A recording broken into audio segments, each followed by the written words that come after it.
Hello dear students, welcome to Axiomatic course. This video is the part of the solution series for CSIR NET June 2018 and we are doing this problem 67 of the section C. So it's a problem of analysis. Let us have a look. Which of the following functions are of bounded variation? So you are given with 4 functions and the problem is asking which one of them is bounded variation. So what I will be doing, I will be firstly showing you few important note regarding bounded variation. They are very important note, and using those facts, or we can say theorems, we are going to conclude this problem in a very short time. All right. So let us see these notes. F says that I to R be a function such that its derivative is bounded. Alright, so we are considering a differentiable function, and we are saying that if the derivative of this function is bounded, alright, in the whole interval, in the whole domain, then what will happen? This function will be of bounded variation. So bounded derivative implies bounded variation. Second one tells us that if f is of bounded variation, then f is bounded. Alright, so these are the two most important notes. Let us now move. So move to your option 1. Your option 1 is a function, or it's a polynomial, x square plus x plus 1, where x is in between -1 to 1. If you know polynomials are differentiable everywhere, so if you will find out its derivative, you will get 2x plus 1. Now because x is in between -1 and 1, so that means this will be bounded. All right, it's bounded. It's very easy to see because x is finite, so it is going to be bounded. So it will imply f is of bounded variation. So all right, using the note number 1, first is true. Now let us see the second function, fx is equal to 10 pi by 2 dot x. This is your function. All right, so this is your function. Now see that you are inside this domain -1 to 1. So when you will find out its limit near 1, what will happen? All right, I am talking about the left hand limit. So when you will find out the left hand limit near 1, what will happen is this: limit x goes to 1 minus 10 pi by 2 of x.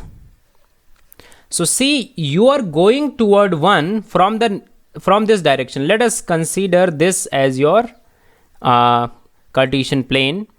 Let us say this is 1, this is -1.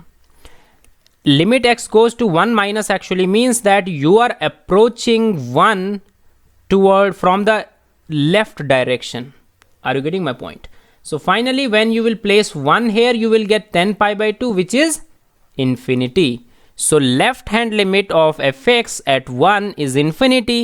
So what is the meaning of this? It means that f is not bounded. Now let us see this note.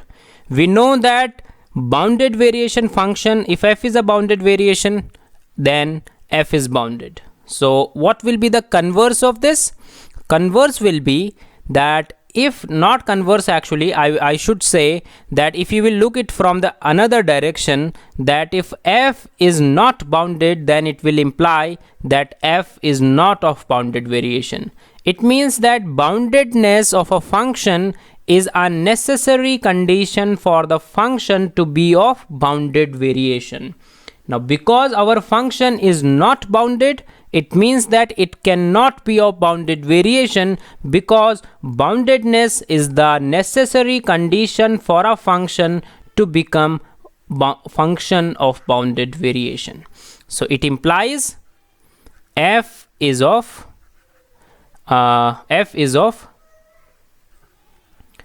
not of, I should write.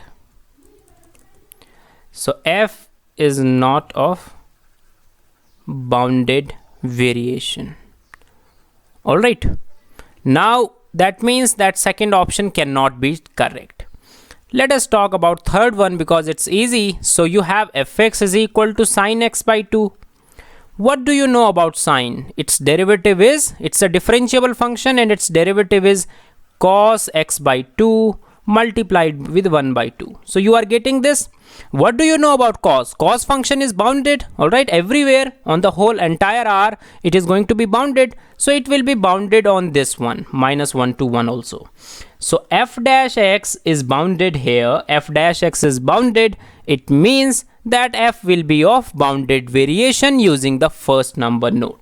So third is directly true. Alright, so doing first, second and third require these nodes. It's very easy to prove that why second is not of bounded variation and why 1 and third are of bounded variation. Now let us move to fourth one. So now see these two important note. What they tell us is this, that if f is a function from this closed interval a b to r and it is monotone on this interval, then what will happen? Your function will be of bounded variation. Now the note number 2 tells us that if f from ab to r is of bounded variation on ac and cb, then f is of bounded variation on AB. So these are the two important notes that we will use in order to show that the function fx is equal to 1 minus x square for x belonging to minus 1 to 1. Alright, so we have this. We are going to show that it is of bounded variation. So now firstly let us differentiate. So when you will differentiate, you will get f dash of x to be minus x over under root 1 minus x square. Now this quantity is greater than 0 for all x belonging to minus 1 to 0. Alright, so if you will put negative here, you will get greater than 0. This quantity is less than 0 for all x belonging to 0 to 1. Now derivative is greater than 0 actually means that your function will be of monotone nature. So it will be monotonically increasing.